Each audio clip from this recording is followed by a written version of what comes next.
Hello everyone, ये है English series का लेसन नंबर 18 जिसमें आज हम कंजंक्शंस पढ़ने वाले हैं। कंजंक्शंस क्या है सबसे पहले वो देखते हैं। ये एक ऐसा पार्ट ऑफ स्पीच है। पार्ट ऑफ स्पीच में नाउन, प्रोनाउन, एडजेक्टिव, एडवर्ब ये सब करा चुकी हूँ। आप एक बार वीडियोस को देख लेना। 8 से 9 पार्ट्स ऑफ स्पीच है। अगर एक बार इनको देख लोगे तो एक छोटा सा बेस तैयार हो जाएगा आपका आगे की ग्रामर या इंग्लिश को समझने के लिए। ठीक है, तो शुरू करते हैं। कंजंक्शन भी एक पार्ट ऑफ स्पीच है जो हमें क्या करता है, किस चीज़ में हेल्प करता है, वर्ड्स को, सेंटेंस को या फ्रेजेस को आपस में कनेक्ट करने में हेल्प करता है। इसको जॉइनिंग वर्ड भी बोलते हैं। जॉइनिंग वर्ड मतलब कनेक्टर या जॉइन करता है। ठीक है, जोड़ता है दो चीज़ों को। कैसे? देखो, आप ये एग्जाम्पल्स देखोगे आपको समझ आ जाएगा। जैसे एक वर्ड है but, and, because, so, for, therefore, either, neither, whereas, till, since, ऐसे बहुत सारे वर्ड्स होते हैं जो अभी एग्जाम्पल से अच्छे से समझेंगे कि दो सेंटेंस में दो वर्ड्स को, दो सेंटेंसेस को या दो फ्रेजेस को कैसे जोड़ रहा है। राइट? सो सबसे पहले देखते हैं कितने टाइप के कंजंक्शंस होते हैं। एक है कोऑर्डिनेटिंग, एक सबऑर्डिनेटिंग और एक कोरिलेशन। ठीक है, कोरिलेटिव भी बोल सकते हो इसको। तो सबसे पहले देखते हैं कोऑर्डिनेटिंग कंजंक्शंस क्या होते हैं। ये 7 ही वर्ड्स हैं। कौन कौन से? बट, और, सो, एंड, फॉर, नॉर और येट। अब क्या इनका मतलब है? ऐसे सेंटेंसेस जिनका ग्रामेटिकल स्ट्रक्चर यानी ग्रामर जो है सेम है, सिमिलर है, उनको कनेक्ट करने के लिए यूज होता है। जैसे और हो गया, लेकिन हो गया। ठीक है, इस तरह के वर्ड्स। एग्जाम्पल से थोड़ा और क्लियर करते हैं। I like ice creams but I don't eat them. मुझे आइसक्रीम पसंद है लेकिन मैं उनको नहीं खाती हूँ। तो सेम यहाँ पे ग्रामर है दोनों ही सेंटेंस में, और बीच में वर्ड इन दोनों सेंटेंस को कनेक्ट किया है बट ने। ठीक है, तो बट क्या हुआ? Coordinating conjunction. इसी तरह would you like to have tea और कॉफ़ी, तो क्या आप टी लोगे या आप कॉफ़ी लोगे? तो सेम ग्रामर के सेंटेंसेस हैं, और से कनेक्ट हो रहे हैं। इसी तरह she doesn't like coffee not she like not does she like T. ना तो उसको कॉफ़ी पसंद है ना तो उसको चाय पसंद है। तो सेम ग्रामर थी दोनों सेंटेंसेस में। दोनों सेंटेंस को एक ही साथ कनेक्ट करके बोला गया नॉर के द्वारा। तो नॉर हुआ आपका कोऑर्डिनेटिंग कंजंक्शन। आगे बढ़ते हैं।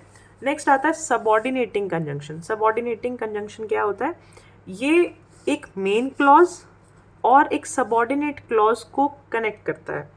तो अब यहाँ पे क्लॉज क्या है वो मैंने अभी नहीं कराया है। आने वाली वीडियो में आपको क्लॉज का टॉपिक मैं कवर कराऊंगी। अभी बस आप इतना समझो कि मेन क्लॉज का मतलब है जिसको दूसरे की ज़रूरत नहीं है, इंडिपेंडेंट है वो। यानी कि कुछ ऐसे शब्द एक सेंटेंस में जिनका मीनिंग अपने आप में कंप्लीट होता है, यानी दूसरे वर्ड्स पे वो डिपेंड नहीं करते हैं मीनिंग देने के लिए। ठीक है, उनको कहते हैं इंडिपेंडेंट क्लॉज या मेन क्लॉज।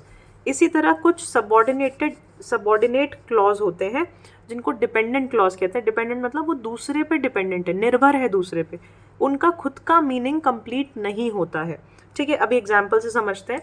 तो सबऑर्डिनेटिंग कंजंक्शन ऐसे ही दो चीज़ों को आपस में कनेक्ट करता है, एक इंडिपेंडेंट क्लॉज को और एक डिपेंडेंट क्लॉज को जोड़ता है।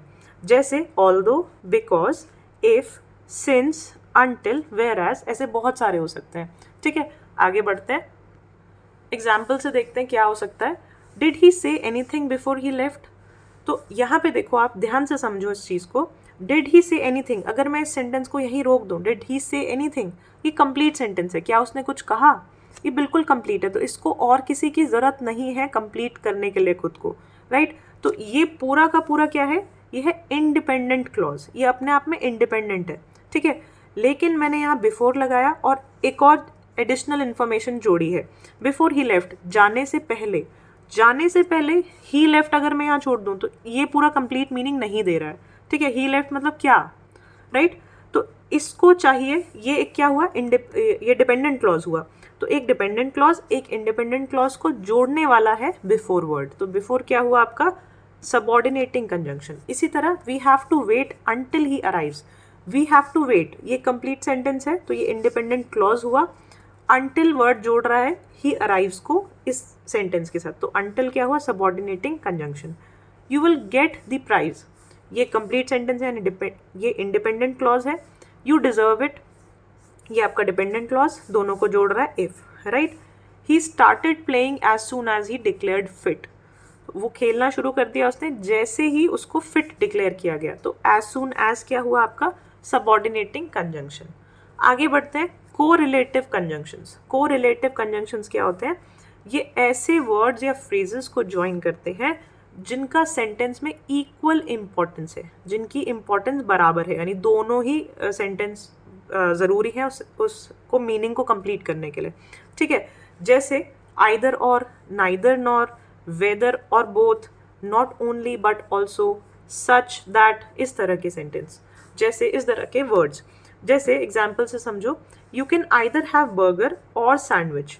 तो या तो तुम बर्गर खा सकते हो या सैंडविच खा सकते हो। तो आइदर और यहाँ पे क्या दिखा रहा है? को रिलेटिव कंजंक्शन, इन दोनों का आपस में रिलेशन दिखा रहा है। I like neither T nor coffee, मुझे ना तो चाय पसंद है और ना ही कॉफ़ी पसंद है। तो नाइदर नॉर क्या हुआ? को relative conjunctions. He must finish his work weather he likes it और नॉट, उसको अपना काम खत्म करना होगा चाहे उसको पसंद आए या नहीं। तो वेदर और यहाँ पे क्या हुआ? Correlative conjunction. इसी तरह not only Sana but also Riya is from London, ना ही सिर्फ सना लेकिन रिया भी लंदन से है। ठीक है, तो यहाँ पे नॉट ओनली बट ऑल्सो ये क्या हुए? Correlative conjunction. इस तरह बहुत सारे एग्जाम्पल्स हो सकते हैं, सारे मैं यहाँ कवर नहीं कर सकती हूँ। आई होप आपको कंजंक्शंस का बेसिक मतलब एक समझ आ गया होगा। इन सबको हम बारी बारी से पढ़ेंगे क्योंकि ये पूरा एक बड़ा टॉपिक है। अभी क्या है, हम बेसिक वीडियोस देख रहे हैं, बेसिक अपना बेस बना रहे हैं, पहले बेसिक सीख रहे हैं। तो एक बार आपको इनके मीनिंग पता चल जाए, दिमाग में ये सेट हो जाए कि ये सारी चीज़ें होती हैं, उनके मतलब क्या होते हैं, धीरे धीरे इनके डेप्थ में भी जाएंगे और रूल्स वगैरह भी सीखेंगे। तो thank you for watching. Please अगर आपको इंग्लिश की सीरीज़ पसंद आ रही है तो प्लीज़ लाइक ज़रूर करो, सब्सक्राइब करो और लोगों को शेयर करो, जिससे जो लोग इंग्लिश सीखना चाहते हैं वो भी सीख पाएँ। Thank you so much.